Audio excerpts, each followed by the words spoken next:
Kata ajudannya, masih ada 10.000 guru berdemo. Kalau begitu, mari kita kabur ke Kalimantan.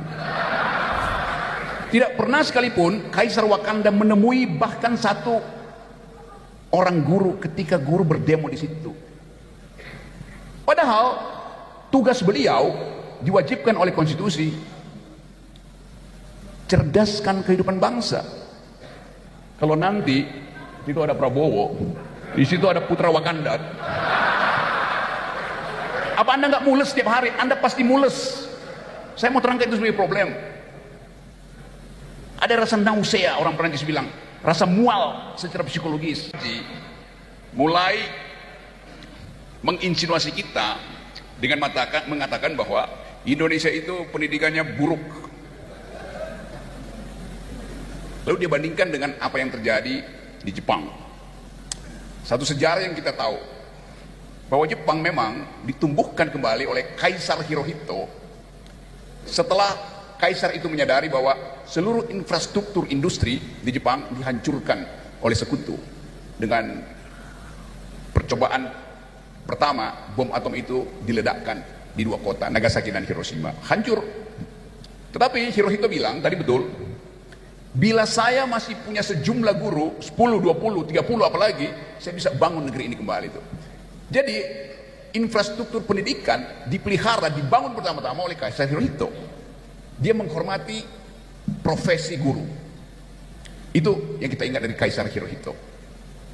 Beberapa tahun lalu di depan istana Presiden di Jakarta, guru datang di situ untuk demo, minta nasibnya diperbaiki. Lalu seseorang, Kaisar Wakanda,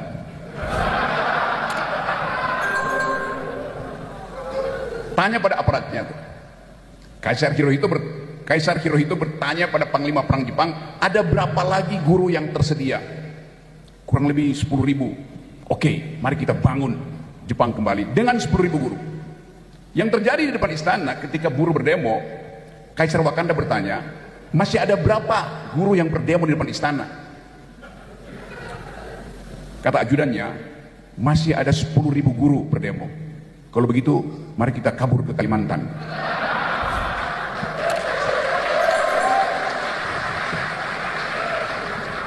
Tidak pernah sekalipun Kaisar Wakanda menemui bahkan satu orang guru ketika guru berdemo di situ.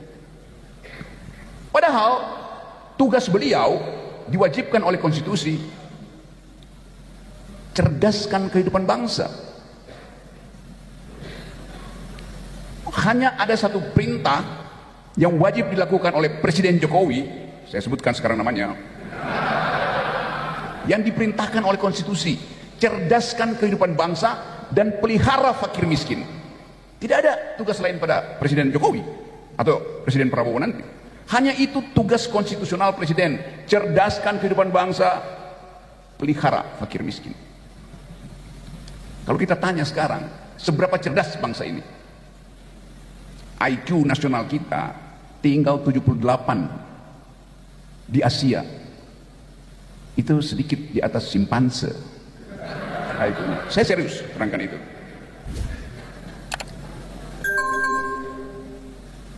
Apa yang terjadi pada kawan-kawan guru kita?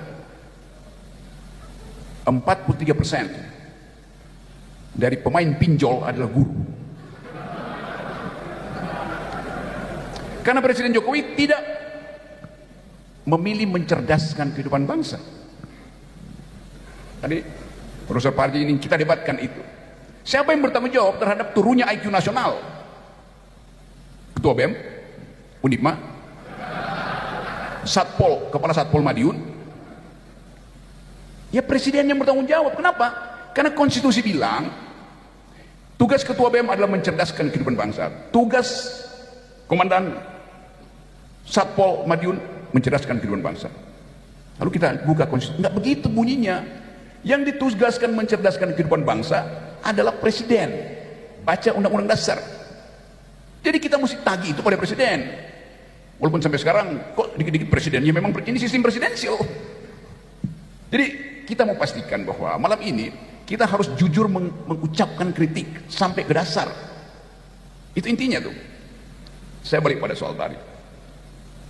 Jokowi gagal mencerdaskan kehidupan bangsa. Apa hukumannya? Mesti ada hukuman. Tapi beliau tahu dia akan dihukum oleh masyarakat.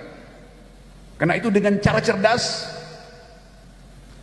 dia ingat prinsip Bung Karno. Beri saya 10 pemuda dan saya akan guncang dunia. Yang dia lakukan adalah dia sodorkan 1 orang pemuda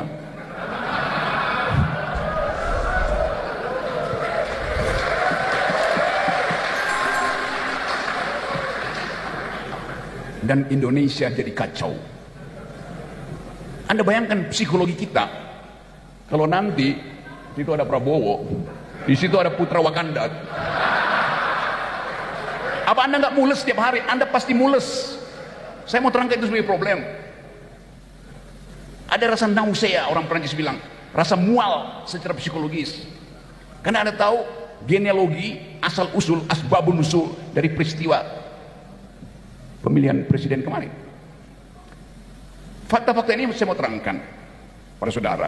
Karena seringkali kita dihipnosis untuk menerima seolah-olah kita nggak mampu untuk mengucapkan kritik. Sama seperti kasus saya. Sampai sekarang di Bareskrim ada 37 kasus saya tuh dilaporin. Jadi saya senang diundang oleh Unipma karena di sini saya jadi narasumber sebelum saya jadi narapidana. Tapi untung sekali Pengadilan Negeri Jakarta Selatan memutuskan bahwa saya tidak bersalah. Gugatan yang meminta pengadilan memutuskan Rocky Gerung tidak boleh memberi ceramah di semua platform, universitas, LSM, YouTube, macam-macam, tidak boleh tuh, seumur hidup. Bahkan yang minta itu adalah pasukannya Kaisar Wakanda. Tapi perubahan politik mengubah paradigma itu, akhirnya saya dibolehkan lagi. Dan gugatan itu ditolak oleh pengadilan. Artinya, sekarang saya tidak ragu-ragu mengatakan presiden ke-8 kita adalah bajingan tolol.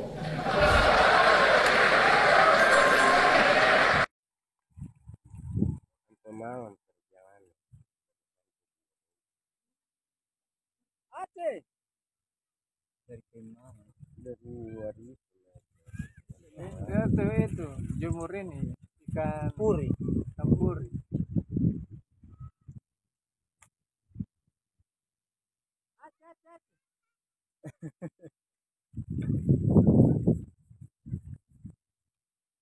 Jam 3 bermalam di lokasi.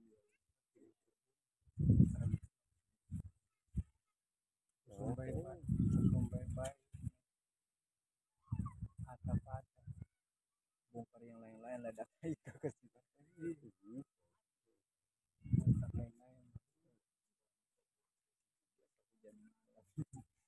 Betul, 1 kali korban ada tidur zona-zona di sana. Ini pasti bukan pakai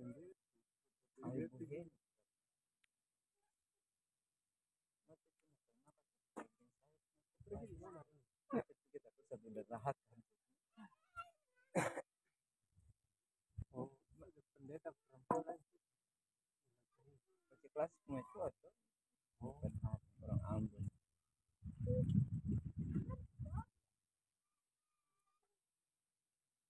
Kelas di Kerut paling paling jadi belakang bukan putih dengan bembet baru kalau dia bapak tadi bapak pokoknya tuh anak tuh 1 distrik 8 nikah.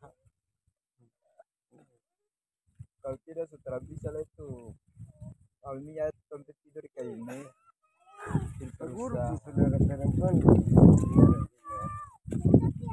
di Mutiara semua orang banyak anak personalia itu itu kepala security dia begini tuh kakak perempuan